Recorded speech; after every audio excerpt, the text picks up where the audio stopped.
অনেক কিছু করছে, সেটা আমরা দেখছি, কিন্তু তুই দেখোস নাই। তুই হয়তো তোর ভাইকে অনেক ভুল বুঝতেছস। তোর ভাই আসলে এমন না। বন্ধু কইছস তা? আমগো দুই ভাইয়ের মাঝখানে কোনো কথা কইস না, বুঝছস? চুপচাপ দাঁড়ায় থাক। না, কেন শর্মু?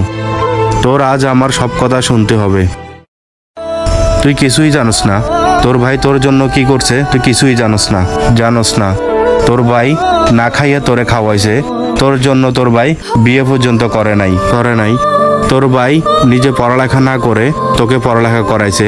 তোর ভাইকে এখন মানুষ মূর্খ বলে। তুই কি করছস তার জন্য? আজ তার প্রতিদান এটা দিলি?